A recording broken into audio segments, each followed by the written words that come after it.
Hello and welcome to Upclose with Upword. Um, Today, on this episode, we have someone who dons many a hat. His Wikipedia page describes him as a journalist and an entrepreneur and a businessman. He is the editor, he's the founder, and he was the editor of the famous Faking News satirical website. He's the CEO of Opindia, and he's doing many things which we will hopefully find more about in this interview. And he's also known uh, by the moniker of Sanghi who never went to a shaka. Ladies and gentlemen, please welcome Rahul Roushan. Thank you for inviting me. And yeah, why did you refer to Wikipedia? You should never refer to Wikipedia as someone's introduction. No, I did not, because your profile is so special, given that you started your career in this space. Right. You started a long time back, but in this space you started with faking news. True. So I thought, it is a tribute to your your own ventures Yeah. to refer to something which is not very credible. Anyway, so that is why we have this interview today. Sure. So welcome again, and let's start with faking news itself. Okay. Sure. This is a question which is slightly philosophical, given that you have a very strong philosophical bent of mind. So, what role does satire play in society, and why did you start faking news?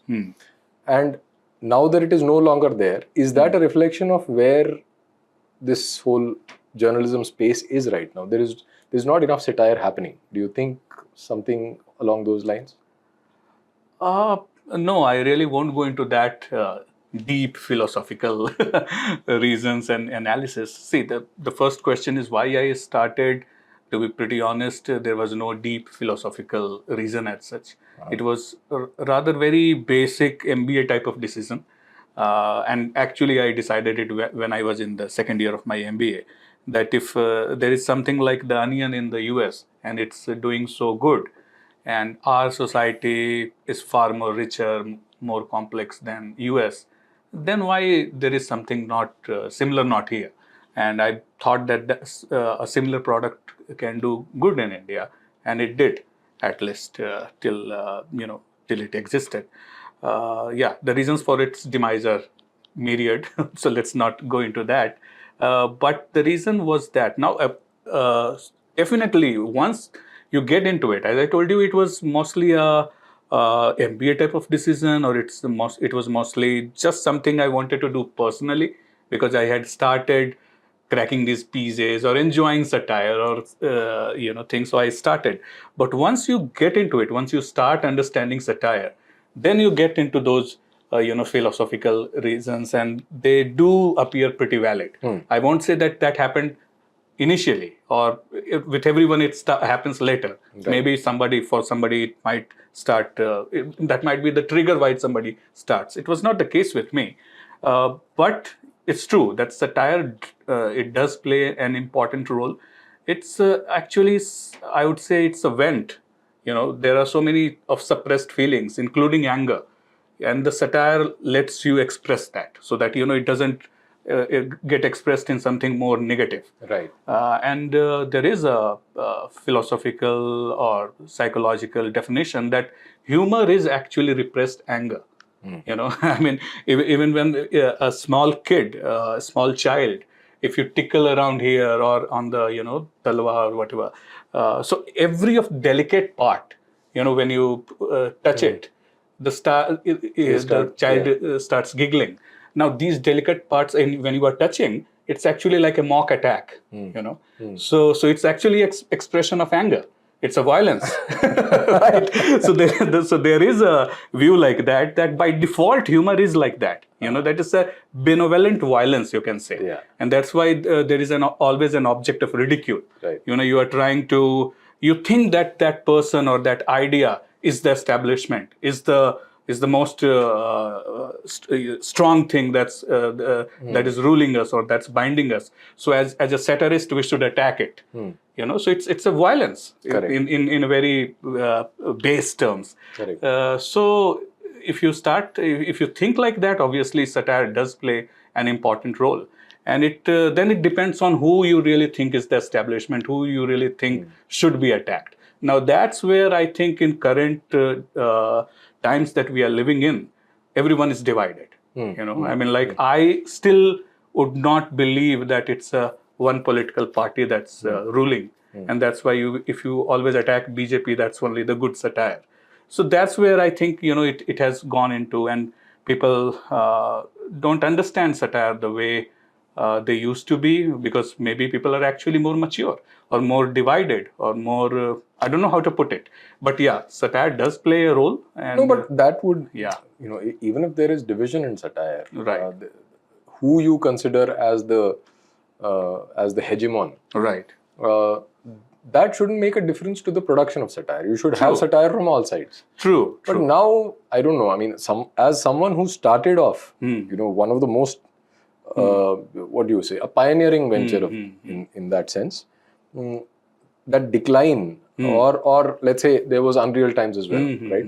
Both these websites were such a joy to read through. Right. Then suddenly it went away.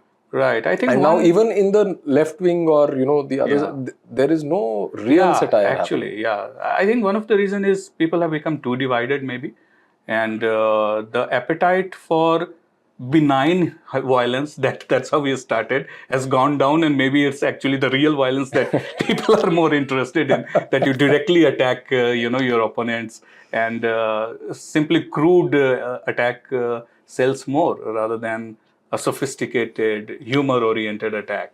That could be. And secondly, it's also, the way content has evolved. We know that audiovisual and these things sell more rather than pure text. Now, bringing out satire in a video audiovisual form, it's a costly affair. So that could be one reason. There are various reasons, I believe, but that would be another discussion altogether. Right. Right. So now coming to your next big venture, Opindia. Yeah. When I started following Upindia, I thought that this is the Indian version of the Hoot. Okay. I don't know if I was right, or whether you changed your course. Am I right in that assumption? Did you start off like that?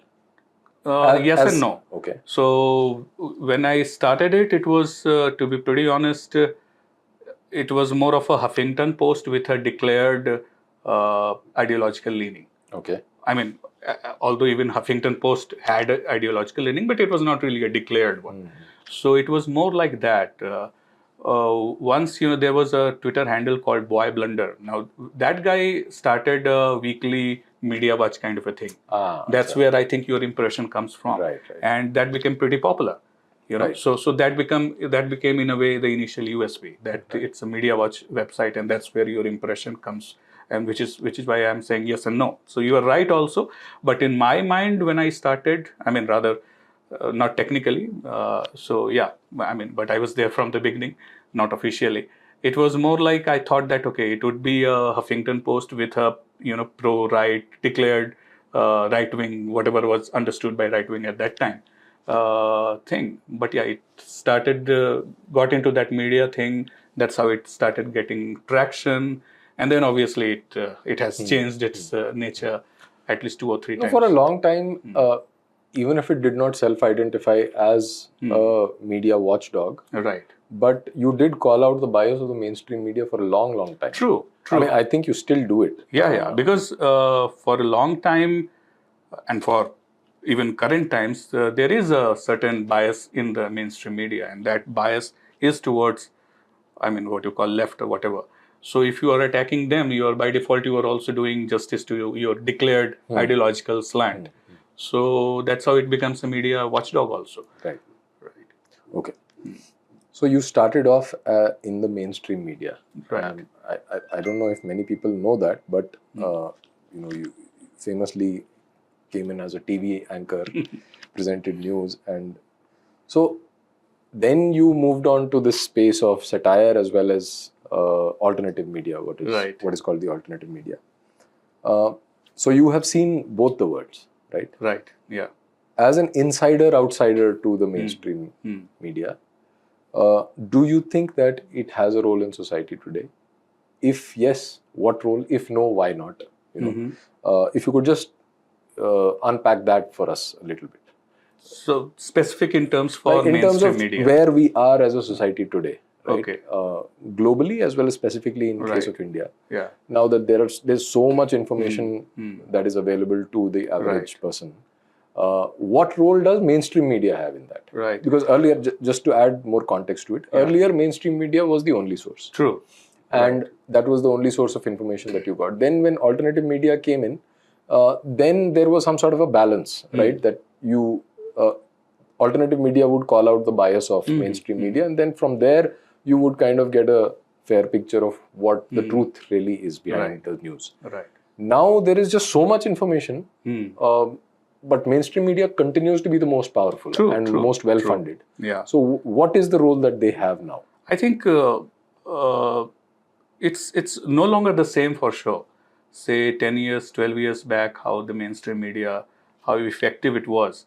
It's no longer the same currently. I mean, like, what is mainstream media? I mean, it's really the reach that it has, and for an average person, the touch points with the media that an average person has, and in those touch points, the mainstream media always scored over the alternative media. So so like you're doing your normal job, you go back to your house, and you maybe for 10-15 minutes or half an hour you watch the news channel, then you have your gup shap kya hua din bhar mein, and you go and sleep. So the mainstream media would have one of the important daily part of your routine. I think that has started changing. I mean, that has changed, especially with the young generation. I don't think they switch on TV at all and watch satellite TV. I myself, I'm no longer young, but I myself don't subscribe to a newspaper. I haven't watched a television debate literally for 10 years now. But you have participated in one. But that was also 10 years back.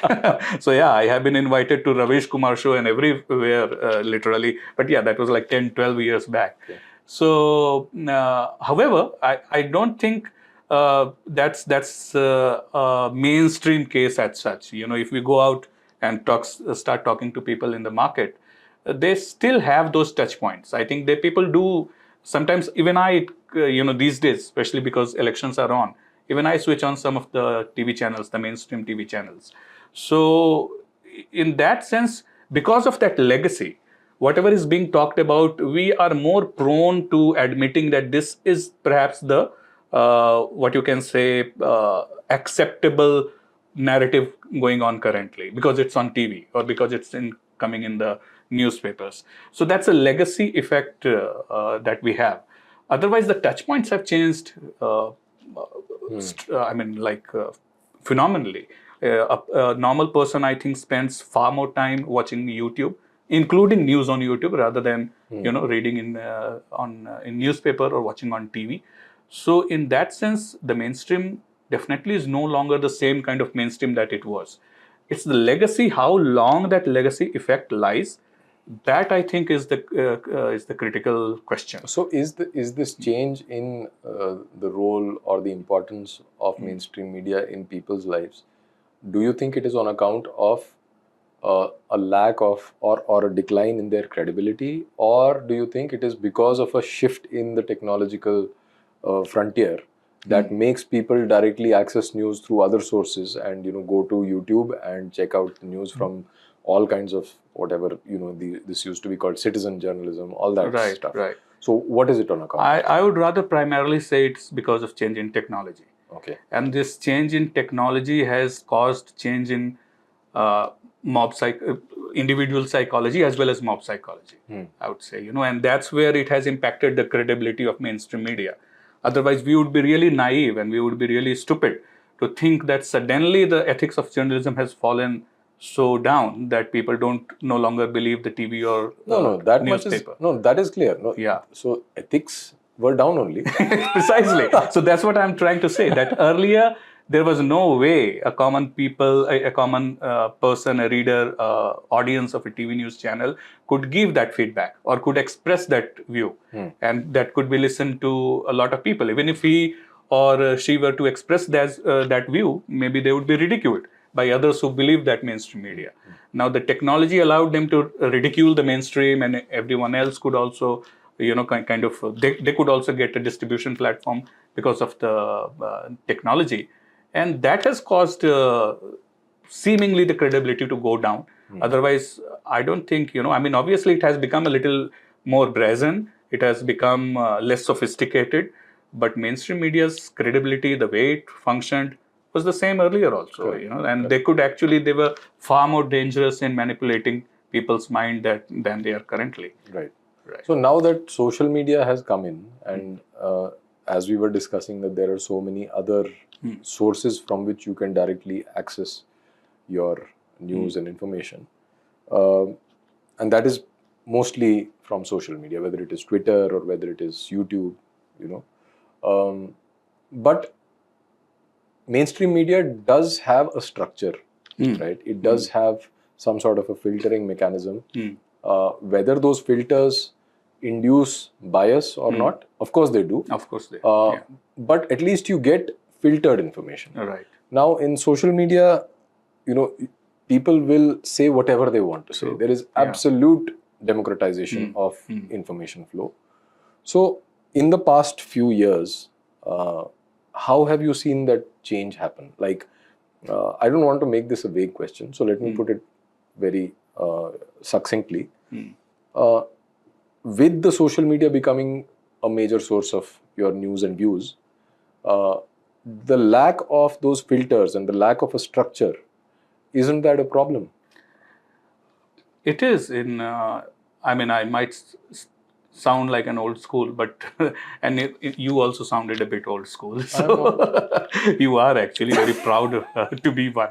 So that's true. But it's a flux. I think this generation is going through.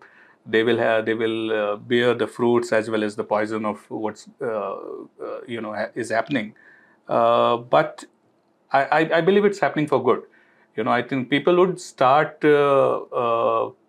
understanding how to use this medium. Currently, genuinely, people don't know that even they might be doing something wrong. If even if they put on something which they know, they don't know whether it's right or wrong, it's genuine or fake, and somebody asks them, why are you doing it? Not out of malice. I think many times out of innocence they would say, but I'm just asking a question. Obviously, in fact, these days politically 90% times it would be out of malice, but that's how it is. And I think over time they would understand, even if the law catches up with them. So what happened with the Amit Shah wala, the edited video thing. So suddenly a lot of people thought that, okay, this is actually can cause you a legal trouble as well. Correct. So we really, it's not a free for all kind of a platform. So once these things happen, some corrective mechanisms happen, and I'm actually supporting that such a thing should happen. Some people should go to jail. Then those filters should apply. Yeah, but I differ slightly with you there, or majorly actually, because I knew. That's why I specifically mentioned that I want people to go to jail. No, I don't differ with you there. I would like people to go to jail. Of course, I would like people to go to jail if they are spreading, deliberately malicious information, which can create trouble and which can, even cause bloodshed. True. So obviously, no sane person. I don't claim that I'm sane, but no sane person would want such a thing to happen. Right. Where I'm differing with you is that you were saying that the law will catch up. How will law catch up to? No, I am not a believer that law will solve it. I'm saying that a few of such things will induce or will be seen as a correcting the. No, but that's a very optimistic view, because what will happen is what will happen is that people will get smarter with doing these things also. The technology is at your disposal. Right. We were the other day. No. Let me clarify that. I'm not saying that I actually believe that law can. I was not of this belief even when entire India or definitely NCR was in awe with Jan Lokpal bill, that a law will solve everything, all the corruption will be gone. Even as a satirist, I didn't believe in that, and I had mocked the entire idea actually when everyone was in love with Anna and Kejriwal. So I'm definitely not that kind of a person, and my views have changed, but it hasn't changed that I actually believe that law can do it. I'm just saying that a common person, a person driving rickshaw or all that, they will understand that, okay, this is something that can cause us trouble. So so they will start having some kind of filters. That's what I'm saying. And today it can be law, tomorrow it can be something else. So I'm just optimistic about corrective measures or corrective factors being coming into this whole democratization, which definitely has created some problems. So that's what I want to be optimistic about, because as you correctly said that there are no filters. Anyone can say anything.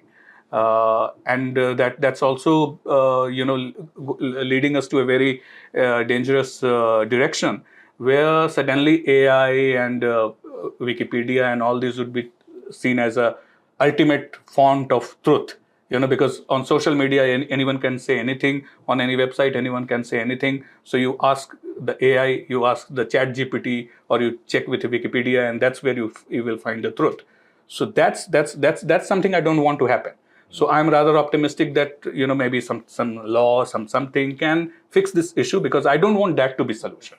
I don't want a Chat GPT to be the solution, or I don't want Wikipedia to be the solution, or for example, for that matter, even the AI developed by Elon Musk, the Grok. And that's pathetic currently, actually, I think. but I don't want that we should be moving into that direction as the solution.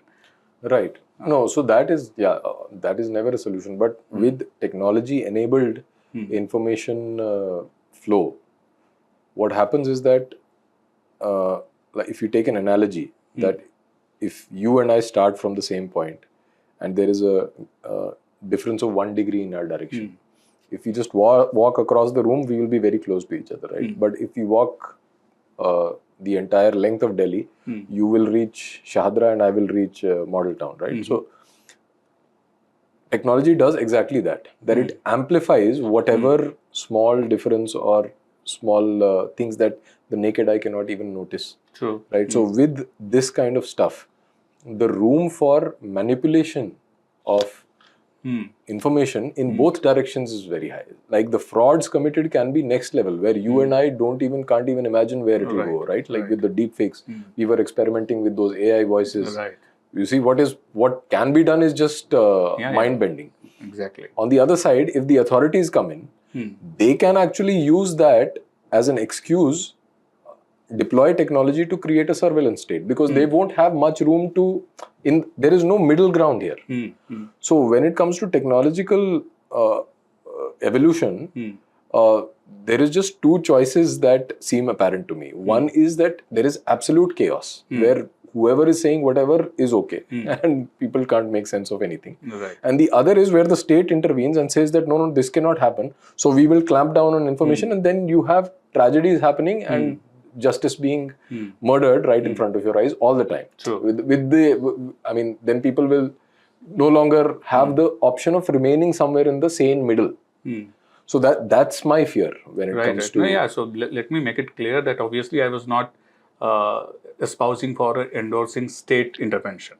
I was just saying that some law coming in, existing laws actually, this could act as a corrective measures. That's the only thing I'm saying. But I do agree with technology, kind of amplifying the differences. And somehow I wouldn't like to lose sleep over that, even though I know that it looks pretty dystopian and pretty dangerous future. But it's good. I don't know how to put it. I would just urge you to not sleep over it. But given your innovative mind, and with these, even Wikipedia acknowledges that. So maybe you can think of something. Your next big thing could be that. Sure. So again, social media is a barometer for, in some sense, not in every sense, but in some sense it's a barometer for how society is working. What kind of discourse is there out there in main society, and social media sort of amplifies things. same point about technology actually, widening that small gap that you start with. You and I may differ on, in minor footprints, but when it comes to social media, then suddenly this difference of opinion becomes very big. True. And because everyone has a mic, it soon turns into a shouting match. Yeah. And these days, if you notice, earlier when, like you and I are of those old school types, I just recently wrote a post about, I'm in that age bracket where I say, back in my day. So back in our days when we started off, you could disagree with people and you could say, no, you are wrong. Right. And usually you reserved your anger with absolute morons from the absolute other side, the othered people, right? But now what has happened is that you say something, suddenly there will be people who will have minor differences with you, like on something as abstract as Aryan invasion theory, right? Aryan invasion theory mein aap OIT mein karte ho, AIT mein karte ho, all that. But they will come at you with, they'll start with bastard or something like that, that is how they will address you. Right. So that there is so much angst. So this difference in, these small differences that a healthy society has in opinion. Now on social media, it has become a battleground over these very small things. So how do you look at that? How this has happened in the course of the last decade or so, and where is it headed? At least for the Hindu society. See that those kind of issues remained earlier as well. But yeah, these days it has become more pronounced. And when you directly attack someone, obviously it sells more. And I can also vouch for that. That when I would and I would normally attack people from the so-called left or whatever. So obviously, the more lethal you are, the more vicious you are, and maybe sometimes even abusive you are. Although I have used only a couple of abusive words, but there are people who are known to use those words. It gives you that more reach, more. So it's actually an outcome of that. I really don't believe it's an outcome of society not willing to talk. I think still, if you go in real world, not in social media, and if you want to discuss differences, especially say within the Hindu society or within the more wider right wing or that kind of a thing, in an actual room, I don't think suddenly you speak something and the next guy, maybe the same guy who called you bastard and all that on Twitter, might not react like that. So I think it's more of the platform that has distorted the message, rather than people having become like that. No, but I think that you are missing something there, which is that there are so many people who complain that they've had to break friendships of decades, school friends. Including myself, actually. Exactly. Okay. So now that itself is indicative of something which is which wasn't the case earlier. Which also could be that I didn't understand those things earlier. So, on what basis it will again come to case basis. When I wrote the entire thing, Sanghi who never went to a Shaka, that book, the understanding of Sanghi is from the eyes of those who criticize the word, actually. And then I say that, okay, what you are criticizing is not that bad, actually. And so I am a Sanghi. But once you start studying and, getting deep into it, that, okay, what are the real issues? I have branded myself Sanghi, but how did RSS really start? What are their belief system and all that? Then you might kind of disagree with something. Then you might discover some new things, and how you react to that. I won't really blame it on technology as such, because the friendships that I have broken are only a couple, actually. So that would be on these things only. That that, for example, the only friendship, one of the few friendships that I have broken, because that person, my good friend, he was actually a friend who went on with SFI banners and all that. I was still friends with him, but the tipping point for me was, and that might sound ridiculous to many people, is that he actually went out in a pro-CAA rally, anti-CAA rally. Now for me, that was that, okay, that's a blatant Hindu phobia that you are indulging in. Maybe he doesn't understand it. This is a discussion I never had. In future, maybe if we sit on a drink and try to discuss, I can maybe still solve it. But it was because I understood something, because I understood where this CAA thing is coming, why opposing it is something which is a no-go in my area, in my knowledge. And I stopped talking to him. It's not like I called him up and started abusing him. And the friendship broke like that. That, there is nothing. I mean, this is, it's a line that you have crossed. Right. It might sound absurd or whatever, but I don't know. I mean, maybe I have missed your question, but I won't really blame it on technology. It's my information. It's my understanding that caused it. That is as far as a person who's your friend in real life, right? And then you had a difference with him. That's a different case. That also happens, and you can attribute those things to such cases. But when it comes to people who only know each other online, okay, that way, yeah. In that kind of interaction, it is very different, because then you are simply, you're talking to an image. Your image is talking to another person's image. These are two projections so that talking obviously, to each other. I. But importantly, those are the kind of interactions that are going to be more in number in the future, given that we are entering into a new technological age. Right. I mean, that has got more to do with because there is no fear of consequences. Correct. I mean, you really don't know who the person is there. I mean, if say Twitter or rather X as it is, every account was verified and linked to your Aadhaar card, which would be a dystopian thing. I would never ever want such a thing to happen. But imagine a platform where everyone's identity and everything is known. So they will behave very differently, right? Yeah, but also, I mean, what you've just said is a validation of my point, that when I said that, the state will have to intervene and somehow make things real. And in doing so, they can do a lot of stuff. Like you called it draconian, right? That dystopian, that you connect your Aadhaar to everything is that you connect your Aadhaar, but it might become necessary, and people might say, yeah, actually do it, because now things are getting out of control. Right. So that is one thing. And the other thing is that in online interactions, like you said, there is no real community. Right. And you are not dependent on the other person for anything else. You are just out there to do this banter, to prove that you are right and the other guy is wrong. And now it is coming to a stage where such conversations are happening. It is getting democratized, which is very good. All people are coming onto the social media. But now the politics of the day is being largely dictated by these interactions. I mean, it's not still, but eventually we'll get there. And so that, I think, is a situation which might be very hard to right. negotiate. I mean, I would go back to that. I want to be optimistic, even though things doesn't look like that. But it's true that it's the extremists on almost in every group, that seem to be currently driving this thing. One is so sure that it's their understanding of anything. Forget just religion or just politics or economics or whatever.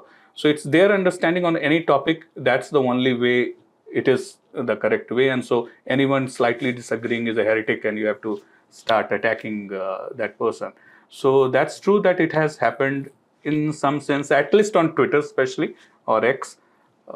But I don't know. We have to be optimistic.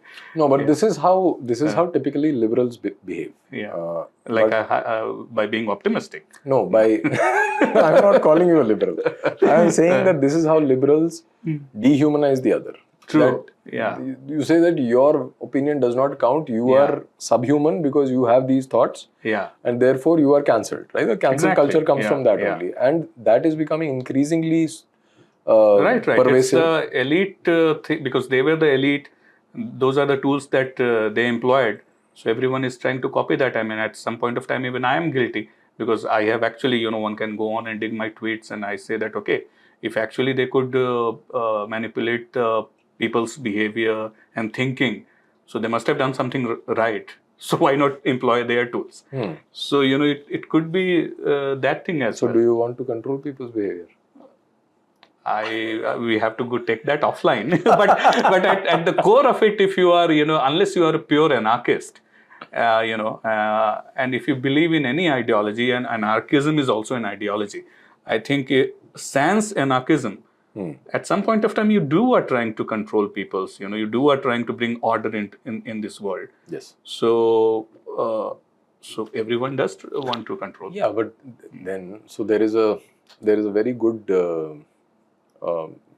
lecture on this by Daniel Schmachtenberger, who talks about sense making, and he says that when you have, he makes a distinction between what we in Hindi we would call सच और सच्चाई में जो अंतर होता है, between the truth and truthfulness.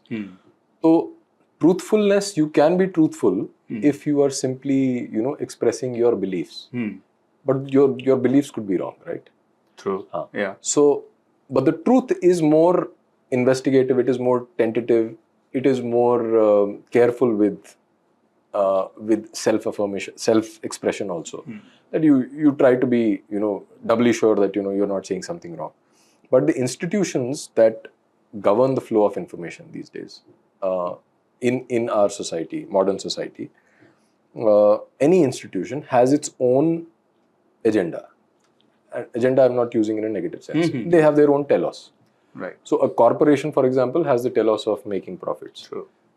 And when a corporation is in charge of media, which is how mainstream media works, they optimize that profit making and deprioritize truth telling. Right. So that is the fundamental problem that we have in the media when it comes to that.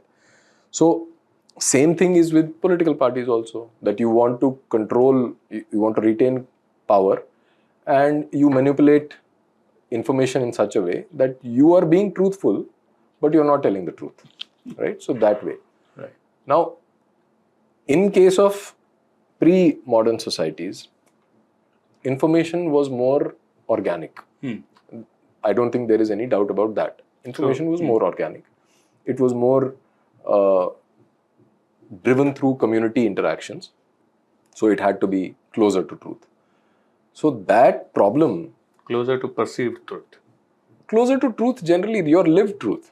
I mean, if you are hearing something from your family member, there is high trust. That high trust exists because you have repeatedly, undergone that test that this is in my interest.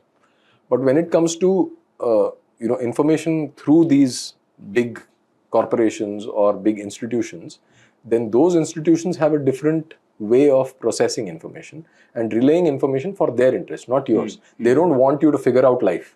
They want you to buy the next bar of chocolate, right? So that sort of thing. So in that scenario, controlling people's behavior is ultimately disastrous for everyone collectively, isn't it? But that's how the world has functioned actually. When was everyone left to pursue their own goal? Maybe to, you know better over there, maybe in the old Hindu way that, everyone is free to explore their own path. I don't even know. I mean, that sounds pretty liberal actually. So, but in every other way, I mean, there was some control, even if we go with that Maslow's hierarchy of needs, the self-actualization is at the end of the thing. All those other needs need to be fulfilled, and while those needs are being fulfilled, you are prone to being manipulated. You want food, that's the very basic need, and you can be, that okay, if you want food, you have to do this, and by making you do this, you are being manipulated to behave in certain way and live in certain way. So I don't know. I mean, some bit of order and some bit of manipulation, some bit of control was always there, and whether it was all driven by altruistic truth, I'm not too sure. I mean, then we are going into a... Yeah, so I think, we might then digress into a discussion on... ethics, philosophy, and psychology. Let us not go there, but I'll try to address it through other questions. Yeah. And I want to ask you this, that yours is one of the most persuasive voice against liberals, right? At least to me. It was. At least to me, yeah. What is your grouse with them? See, now currently this question is maybe, 8-9 years late. So the meaning of liberals also, how do you define now? Because many people now, rather even then, that we are the true liberals was always the one thing, and including mine, that you are saying that you are for secularism, but you are actually not for secularism. You are pseudo secular, and you are just appeasing the Muslims. You are saying you are for free speech, but you actually are not for free speech.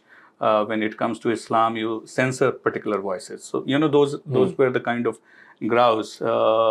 Which largely remain as it is even now, actually, because the other side, the then liberals, say the pre-Modi liberals, let's put it like that. So they have remained the same. They are fixated with Modi, and so they haven't changed a bit.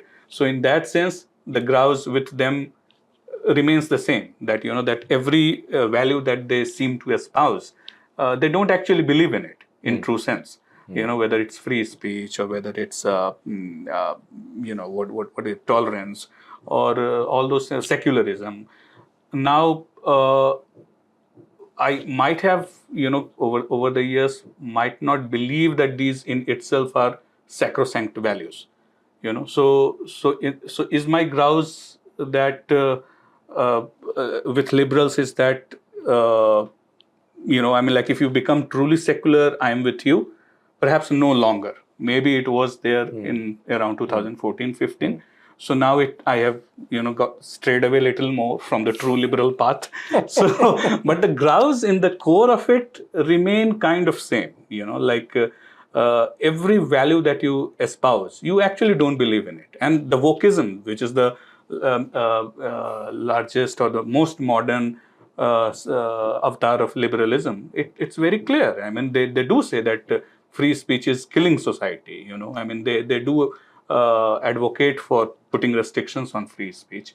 They have advocated for everything. They have come up with that we don't need to be tolerant necessarily of certain things. Correct. So punch in your face is actually has become punch a Nazi has become a buzzword and something to be proud of. So every value that liberalism has espoused for, they actually don't believe in that, and which woke people are proving it. So that remains the primary grouse, I would say.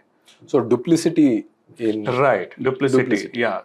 So then it actually means that what you just said about being the true liberal or being the true secular, is that your current position? I'm still in explorative phase. Because the liberal word has it has become so corrupted that I no longer aspire to be called a true liberal, which I would have, or rather I was around 2013-14. That no, I'm true liberal. Not hypocrite like you. So that I'm not 100% sure, because everything at the end of the day, as I said, that these ideas in itself can't be sacrosanct. How, say a classical liberal philosophy would say that, okay, free speech is a sacrosanct value, and then everything that is being derived is from the idea that it's sacrosanct. That I might not believe in. In that sense, I myself become a hypocrite now. That, there has to be an end objective of something. Whether this free speech is helping you achieve it, now that becomes my Right. guiding principle. Right. Not that free speech in itself, I would die for it. So similarly about any other liberal value, which is exactly how actually the liberals behave. The moment these values started biting them in the ass, whether it was free speech or whether it was secularism or whatever, they started redefining those things entirely and say that no, that's, we are not saying complete free speech. There has to be some restrictions. And now, obviously, they are into completely different zone. So in that sense, I would also become a little bit hypocrite like them, because I do believe that, while in an ideal scenario, maybe some of these things becoming the ultimate sacrosanct value might produce a better society, but I really don't think the society is that mature. So that's a chimera that we would be, chasing. And I'm a pragmatic person. Right. Yeah. So now that we have, washed our hands of liberalism, Not entirely. I know that you might, that it's a completely postmodern colonial idea. I am not. no, please don't put it. This is your interview, not mine. Right. So, So, yeah, but yeah, I think you get it. so now I want to ask you about your current position with respect to Hindutva. Ah. You've written an entire book on, in some Sanghi, sense, about what a Sanghi is, and as an outsider insider in that ecosystem. So, is Hindutva liberal? It is. I mean, it depends on how do you define it again. I think the current battle is all about definitions, and somewhere that needs to be. I mean, it needs to be very pursued by everyone very desperately, including people like you. So it's all about definitions. Unfortunately, we don't have enough literature on it. So those literature needs to be produced, and we need to define these terms the way you perceive it. So Hindutva, obviously, everyone says that essentials of Hindutva is the that booklet by Savarkar is how is Hindutva defined. So I would be referring to that. Now we know that Hindutva as a term predates that book, or predates even Savarkar. I think Chandranath Bose or someone was the first one who wrote Hindutva book. Now I actually once tried to read that book, and that's where we are so bad in literature and all that. I couldn't find an English translation of that book at all. Unfortunately, I don't know Bengali, but some people who know, they say that even the Bengali is little bit tough of that era. It's archaic. Right. So it's there in the Internet archives, the Chandranath Bose ka Hindutva. So I don't know how he has defined it. So if the definition of Hindutva is that book of Bose, and then by the Savarkar. The Savarkar's book obviously is freely available and anyone can read anywhere. Now, if you go by Hindutva, the word as Savarkar has defined it, obviously, and the way Savarkar is known, he was a liberal, I believe, completely. I think there is no doubt about that. So, if Hindutva is to be defined from the Savarkarite perspective, it is liberal. So there would be definitely many things that a typical liberal will disagree with Savarkar. For example, he did the way he defined Hindutva, that it's basically the essence of Hindu is who is a Hindu basically, and the essence of that. And he doesn't get into the definition of Hinduism as a religion, and he puts it's as a superset of Hinduism is actually a part of Hindutva, the way he defines it. And who is a Hindu, in that he makes it a very critical that any person who wants to call himself a Hindu should have a kind of devotion, Punya Bhumi. The India should be his Punya Bhumi, which kind of removes the Christians, the Muslims from that definition. Because for them, the Holy Land will always be outside India. So that's where the liberals will never agree with Hindutva definition, and they will say it's not liberal. But otherwise, whatever Savarkar espoused, or the way he has defined, because he has completely left out religion entirely. He says that maybe at some point of time we should not even think about insisting on the word Hinduism, because you simply don't know how to define it. Do we define it somebody who believes in the Vedas, and then there are separate? Then what about Arya Samajis? Are they Hindus or not? Then why do we even get into those fights? Let's call it a Vedic Dharma or a Sanatan Dharma, and then everyone else, including the Arya Samaj, Sikhs, Jains, everyone is a Hindu. That's how he defines it. So that if on the face of it, that's actually pretty much liberal, very accommodative, and his belief, his 7 shackles of Hinduism and those things. So if we completely go by how Savarkar has defined it, and how say many of the Sangh leaders have defined it, then you have to give it to the argument that Hindutva is liberal, or Hindutva is modern Hinduism, as many people say. So again, Hindu modernity rather. Right. Yeah. Right. Finally.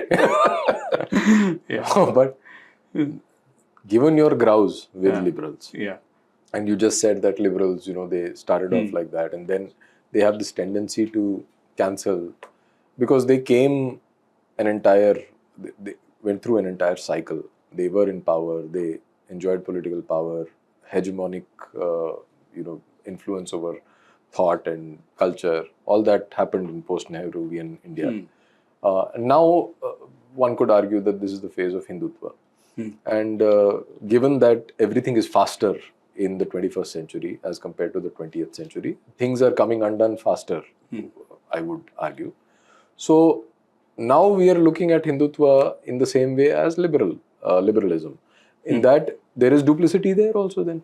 Because you are actually cancelling like this assertion, the Savarkarite assertion that Hindutva is the mothership and Hinduism is basically turning the logic on its head. Don't you think? Not necessarily. See, the Hindutva, the way Savarkar has defined, it's actually his attempt to give a definition of nationhood to when India will eventually become a modern nation state. I don't think he was trying to make Hinduism subservient to the idea. Now, whether while doing it, he might have ended up an ideology that would ultimately try to do it, that unless Hinduism itself is controlled and shaped the way we want, we can't really have a progressive or a happy nation. That's a different debate that one can argue that when you make Hinduism a subset of Hindutva, and Hindutva is the mothership of all, you are risking that Hinduism itself is made subservient to a wider goal, and Hinduism doesn't remain the ultimate thing. In that way, one can argue, but Hindutva was always supposed to be the way Savarkar has defined it. It's a how you would define the Hindu nation, if at all it becomes, which we don't have a Hindu nation as such. So, and how beyond, say, religious scriptures and all that, how do you really define the sense of nationhood? So his being Hindu is actually a treatise on, say, if there were a Hindu Rashtra, how do you define the citizenship of that Hindu Rashtra? So his book, in fact, half of its book is to actually, kind of justify the term Hindu, that that we should not, and when you read all these things, you see that these are the same questions we are even grappling now. This is how so less progress in some sense we have made. When somebody like Kamal Hassan said that Cholas would have they wouldn't have called themselves Hindus. Now that kind of questions are actually being answered by Savarkar in a way back then itself. That we don't need to, these are ridiculous assertions. Some Islamist will come and say कि Hindu का मतलब तो चोर होता है और ugly होता है. All these things actually have been addressed by Savarkar in that small book. So his entire idea of writing that book was to answer such kind of criticism, that there is no nation of Hindus. It's because of the Mughals and British that this mass is united. Right. So that was his idea. Now, yes, somebody like you or anyone can argue that in that sense he could have risked Hinduism as made a subset of a political ideology. Maybe that can be argued, but Savarkar definitely wouldn't have agreed to that. So I will just try to articulate what I think Hindutva is, where it fits in my concept, and you tell me what do you think of that. So I think originally, over the course of several centuries, as Hindu society was under siege and all kinds of invasions and things like that were happening, so we were under duress. I argue that we are still under duress, but at that time, in the very specific milieu of 19th century, 20th century India, where we were fighting, let's say, we were looking at the prospect of gaining political independence. At that time, we needed a very strong rationale of nationhood, that we are capable of being a free country. True. And all these people, whether it was Aurobindo, whether it was Savarkar or it was Vivekanand, they were all trying to provide that in their own specific ways. because nation state is a very new idea, and it is basically, I mean, I'll not go into that much detail, but nation states rose along with the idea of colonialism also, along with what was happening in the world, because they needed to get organized to explore various markets and expand. So nation states was the political formation that would enable that. So it's a very new thing, and traditionally Hindu society was organized in such a way that you had a caste which was there for the protection of, which is namely the Kshatriya class, protection of the people. And like any other society anywhere in the world, the king was, and the king and the nobles were there to, the aristocrats, to take care of the administration and the national security, let's say. Now, when that system collapsed all across the world and nation states grew, Hindutva came in as an alternative to that Kshatriya caste. Yeah. Right? But that is a very specific response to a very specific problem, that of defining nationhood. Now, 100 years later, or 100 or so, less than 100 years later, but now that things have moved so fast, so quickly, that the idea of very crystallized nation states, and where there is the economy is also primarily domestic and things like that, that has changed. Now it's a global economy, and there are talks of porous borders, and borders are porous in a lot of ways, other than, of course, in terms of having a control on the inflow and outflow of people. But as far as finances are concerned, borders are porous. And also trade, everything is very, very flow. We're living in that kind of society. So now those realities are changing. And now that definition of Hindutva, which is sort of that 19th, 20th century, is also facing those same kind of pressures of obsolescence in that sense. So what do you think? What is your response to that?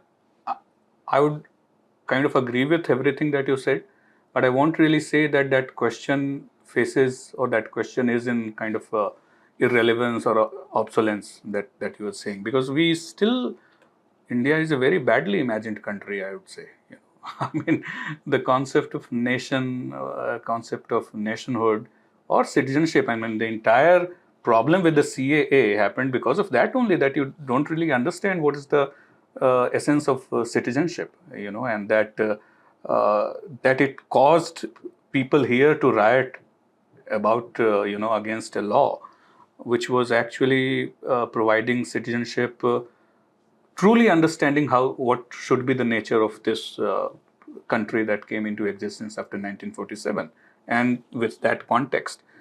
So how do you really say that those questions are no longer relevant? So those questions are still there. As I said, that in a way Savarkar was answering those questions that are still being thrown at us. So while for you, somebody like you, and I'm saying specific you, say for Ashish Dhar, that those questions might have been answered, but in your head. Sorry to say. I mean, for a broad mass of people, I think they haven't even thought about that question. That I understand that. I understand. And let me just put it on record and say that for CAA, our outlet, Upword, was one of the most emphatic in our support of the CAA. True, and our content was being used by everyone left and right and center to defend it, including the government at that time. So I have not... That's what I'm saying. That but my question is about the larger realities of the world we are living in, not just specific to CAA or our thing right now. Because the more interesting debate, at least intellectually stimulating debate, is not with the liberals, is not with the left anymore, absolutely. Right? It is within... They are boring. Yeah, it is within our, this whole spectrum of thought, within the Hindu right, if we may call it. That is a much more interesting debate. Absolutely. And like Pankaj makes that distinction between Shatrubodh and Swayambodh. I think Swayambodh is where the action is. True. Because Shatrubodh is nearly defined. There needs to be much more work, but it is more political in nature. But when defined by whom, for whom, when you say is... No, Shatrubodh, when we say for Hindu society, broadly speaking, who is the enemy? right? In what context? Who is the enemy? That is pretty much defined. No. You don't think so? No. In the CEA riots, don't you think that it Why was very my clear? friend, although he was a SFI guy, so one can say that he was so not you even a answered Hindu. your question. No, no, but they were normal Hindus also. There still are people who believe that no, क्या जरूरत थी मुसलमान को भी आने देते. They don't even understand. Correct. And there are so many things that people don't. So I'm not denying that. All I'm saying is that definition is very political, and it has to be political. It is right in being political, but there is not much to unpack there. It is pretty clear who an enemy is in a certain context. So if you have a conversation with a secular Hindu, what needs to be said has been stated several times, and you only need to repeat it, is what I'm saying. In that sense, yeah. I mean, in that sense, even Savarkar defined it. So that is what I'm saying. So now that when we look at Swayambodh, that is a more interesting thing. True. Because Okay, now you have to look inward and say that, okay, we have to organize ourselves in a certain way and answer the really pressing questions that are more or less universal for the entire, for the lack of a better word, humanity. Everyone is grappling with those questions in some sense. Let's say the ecological disaster. Let's talk about technology. Things that will become an overpowering influence on our lives. And what is our relationship with them? That has to be defined by defining ourselves. Without going into more abstractions, what I am trying to say is... No, I think I got it. That, and which is where your criticism or commentary is fair also. And that's something if Savarkar would have been sitting here, would have also agreed. In fact, he does write in that book that this book, the scope of this book is to not go into this. So, which could be largely defined as Swayambodh. So he kind of, maybe his other writings, I'm not a expert on Savarkar, maybe someone like Vikram Sampath can better answer that, whether he has ever, in his other words, tried to define. He has definitely defined Hindus as a modern citizenship of, citizenry of a nation state that he imagined. But Hindu as people of certain culture or religion, whether he has tried to define, I'm not too sure. I'm not expert on Savarkar. And I believe that's what you were saying, that that's a question that has been left unanswered by... Correct, because if we don't answer that question, what that does is that why I asked you the question about Hindutva being liberal or not, is that if Hindutva is indeed liberal, then it is inevitable that in the due course of time, we will face the same kind of problems by hanging on to Hindutva as our main weapon, or if not weapon, as our main ideology or our main political tool. That the liberals ended with, which is that, everything interestingly, this is a criticism that the other side also throws. Everyone is... So let me put it the sides very well in very crude term, the trats and the raitas. So someone like you, when you are saying that, you would be accused of trying to homogenize the religion, Abrahamize the religion, that you are insisting on a definition that who should be Hindu, who should be in the fold and out of the fold. That's pretty Abrahamic a thought. While perhaps you would say the same about the Hindutva. You essentially said that it will become something which will constrict people's thinking, which will be like a monolith, which is essentially Abrahamic. That accusation that it is Abrahamizing Hinduism is evidently, through evidence you can say that it is false. Because for the longest time, Hinduism or the Hindu Dharma was organized along certain principles. And the problem of that, when we entered the modern age, was that there was no definition, right? It was on account of being that amorphous, fuzzy idea that you ended up saying that, no, we need to now define it. Yeah. Right? So going back to that, saying that you are Abrahamizing it, it is not Abrahamic at all, because you are saying that the traditional way of looking at Hinduism is such that there is more stress on practice than on just models, mental models of the Abrahamic kind, that you have these 10 commandments and that is how you define it, and then that's about it. But in Dharma you have thousands of expressions, you have hundreds of sampradayas, you have various practices, sometimes conflicting, contradictory, True. and you need to accommodate everyone Right. in that fold. And that has already been done, traditionally speaking. You may not have called yourself Hindu, but there was a cultural unity in place, which we all agree. There is no doubt about that. Now, there are certain, जिनको मान बिंदु बोले जाएं, वो जो main points हैं of the common minimum program, like saying that we will not endorse cow slaughter at any circumstance, right? That is something. But that's what kind of Hindutva does also. That it tries to have that common minimum program. Don't you think? I mean, going by the thought leaders. No, I know what you are coming to, and we can discuss that also. But when I'm saying Hindutva, I'm talking about Savarkar. I think he might have said something like cow is not my priority, or even Vivekananda might have said that. But I don't think they would have endorsed cow slaughter or beef eating in public or things like that.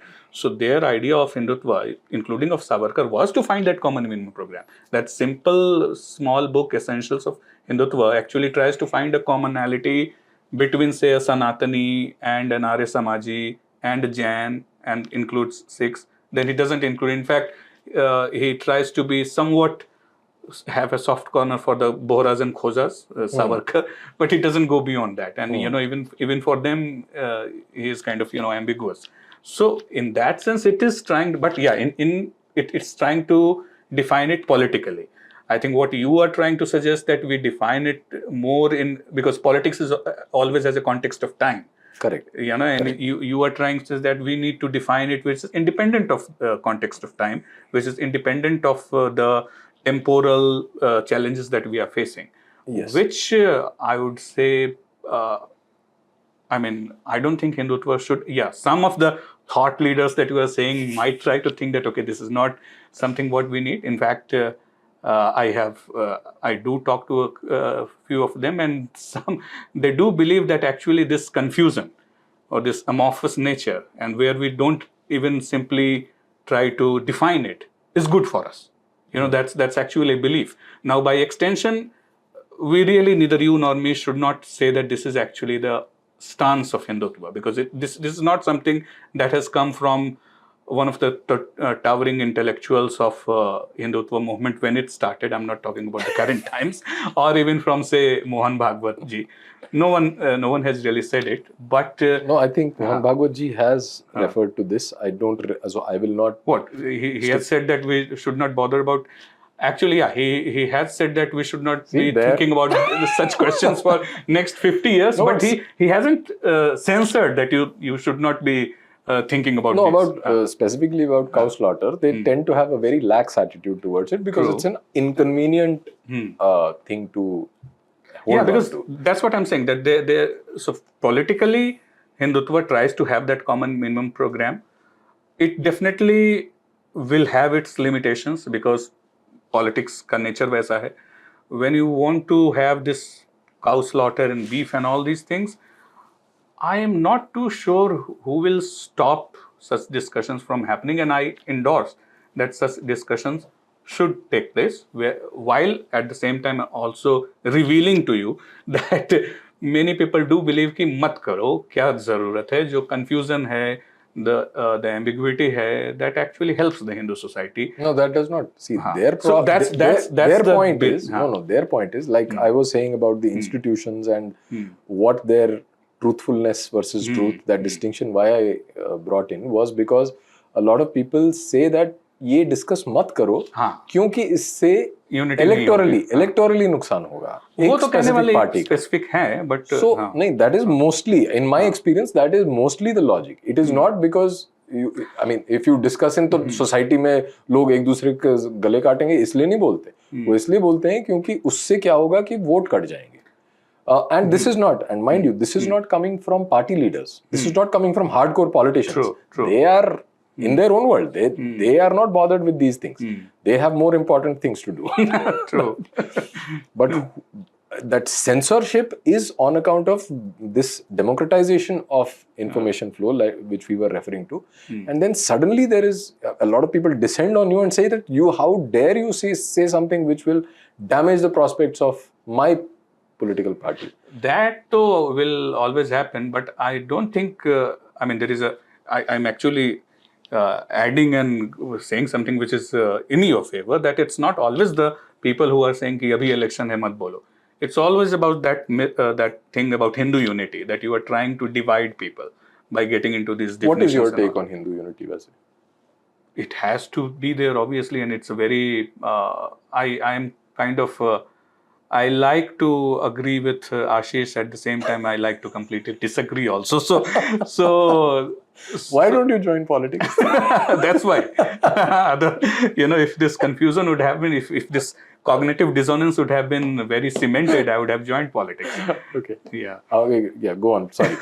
So Hindu unity, obviously, I mean, it needs to be there because even demographically we are facing a challenge. So and in many, I mean, just now we are having that debate of PM's council coming up with that report about the Hindus falling, share of Hindus falling by 8%, right, and those things. So with such things and with stuff like global Hindutva, dismantling global Hindutva and things like that. So Hindu unity, obviously, in that sense, it has to be there. Now, obviously, how do you define it? How do you address it? Is that's where Ashish Dhar versus rest is there. So, I mean, see, again, as I had said, it all comes down to the definitions. I mean, Hindutva has been defined of Savarkar. So, who is a Hindu? What is Hinduism? What is Hindu unity? All of these, they need to be defined, and obviously, those who talk about it, they should also define what do they mean by Hindu unity. I mean, what exactly is Hindu unity? So, when you talk about something as it has just two words, Hindu and unity. So, unity का क्या मतलब है वो तो लगभग सबको पता ही है. So, it again boils down to the definition of who is a Hindu and No, I think that I'm glad that we are having this conversation. Even if it is, just the two of us indulging in this intellectualism and people are bouncing off this, this video. I'm glad we are having this conversation because what this does is that of the 0.1% viewers who remain, they will benefit from it. So, the way in which Hindu unity is being defined by folks, Hindutva folks, is that they are going into these doctrines and saying that, we need to say that, okay, what are the common doctrines, and then according to that, we need to have a definition of. This is all very speculative, very abstract. And that is why it is not leading anywhere, is my opinion. More than that, I think, not more than that, just removing that aside, what Hindus should be focusing on is clear goals. Whether it is cultural goals or political goals, there should be clear goals, and that those goals will ultimately bring about that unity. Unity is not something that happens. We did a video on it also. That unity does not happen because you want unity to happen. Like if you want to be happy, happiness does not automatically come. Everyone wants to be happy. Right. But happiness is a byproduct. Likewise, unity is a byproduct of following certain similar goals, same goals, and then you divide the society accordingly, and you find your own place in it, your swadharma, so to speak, and then everyone finds a place in that. Right. I think that's where you will always have a disconnect, or I mean, there won't be unity between something like this and the Hindutva, because the way Hindutva, I mean, right from Savarkar itself, I don't think he was also very, kind to the doctrines and all that, right? So he. No, I'm saying the doctrines are. See, the doctrines are only important so far as they define goals when it comes to political action. Unity, we mean political unity, and political unity can happen only through goals which are clearly defined. And those goals will only come from. They will be informed by the doctrines. We don't have to obsess about the doctrines. We have to obsess about the goals, and the goals who would define the goal? Who would exactly? That's what I'm saying. So now that is a question that I want to ask. What are the goals of Indian politics as far as you see, and from your vantage point? What are the goals of Indian politics that that Hindus need to pursue in the coming decade? Let's say we have 10 years behind us of BJP rule. Now, perhaps there will be 10 more years. So what is it that we are now looking for? I mean, because I find that people are now, one of the reasons that people are bitter on social media and fight with each other is all because also the stakes are very low. Someone wise told me that, if the stakes are low, there is nothing to lose. People will just fight. If the stakes are high, if you're discussing something important, you won't fight. You will try to find the answer. So where do you think we are headed politically now that we are, at the brink of another... No, when you say where we are headed politically, Hindus, as again, that boils down to definition. Now, how do you define Hindus? And so No, whoever is broadly self-identifying as Hindu, let's say like that. So I don't think bulk of the Hindus have that either Swambodh or Shatrubodh. So that's one thing. Obviously, is worrying. I think most of the Hindus, when I see how it's happening, I'm not doing any prognosis, rather a little bit of a diagnosis. Everyone is happy ki let things progress in better direction. We need to have the better roads and things like that. GDP and all that. They are all enamored with that, which is really good also, because as Maslow's hierarchy of needs, वो तो पहले हो जाए, कम से कम food और security तो हो जाए, तब तो आप लव सेल्फ रेस्पेक्ट उसमें जाओगे.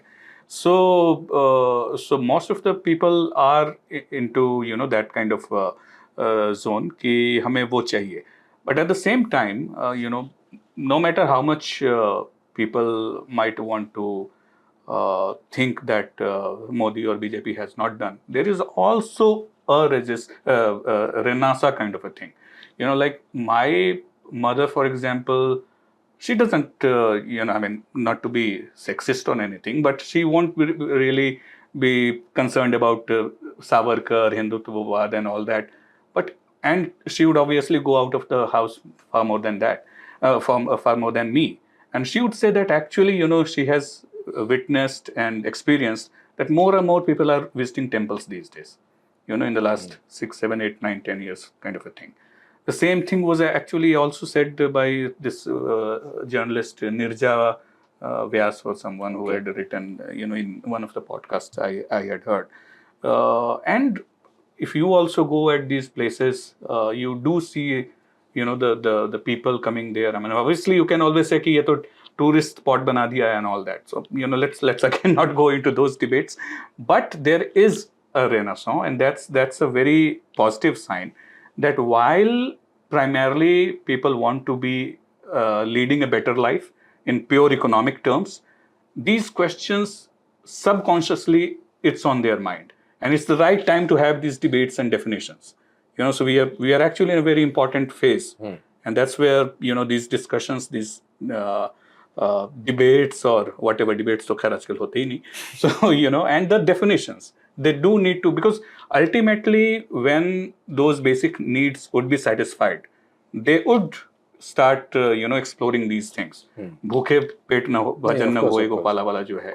So that's what I mean. It's I really can't predict in which direction it's going, but I'm hopeful. That if people would be interested in these things, and it's all about who captures their mind space, who can better influence them or manipulate them, whatever you can say. But all these questions which were unanswered in a way 100 years back, perhaps it's the right time to answer them currently. Yeah. No, so I agree with what you have said, and I do think that, I mean, common people, when I say common people, I don't mean common in a disparaging way, but people who have better things to do than talk about these things. There are people living their own lives, enjoying their life and, doing all kinds of stuff which is required. So they are not really clued into politics like that they will बाल की खाल उतारने के लिए, and they go with the general flow, and they'll say क्या अच्छा ये अच्छा strong leader है, इसको choose करो, which is fine. But again, it goes back to the fact that people who have taken up that mantle of building discourse, let's say, right, or of contributing to it, then the onus is on them to provide those alleys for people to explore in their own ways. And there, I think there is a huge It gap. is. I mean, I'm telling you that. Okay, let's drop all that. That current people whom you say Hindutva, modern Hindutva thought leaders, they are very much all about practical political problems and solutions. They're doing real politics as if Right. they are politicians. Right. Is what I'm Yeah, saying. I would agree to that. And those and what you had said, that in a way that religion is being made subservient to the wider political thing. That is a risk. That is a real thing that I can see.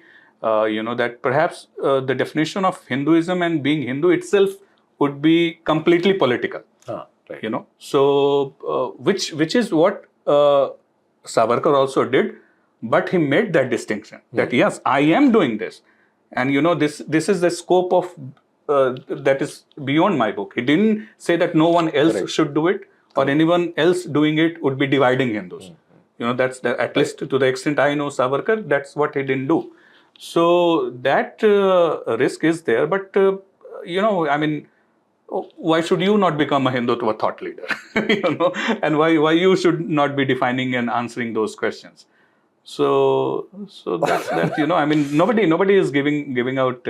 I mean, obviously, people are giving out certificates to each other, but there is actually no certificate giving authority in that sense. If your thoughts, if your views start resonating with people, and they believe that no, you are making sense, exactly how it happened 10 years back, that everyone, all the thought leaders were of the liberal side, and those kind of side who have now become kind of irrelevant, as as we discussed, that actually the more interesting conversations are within the right.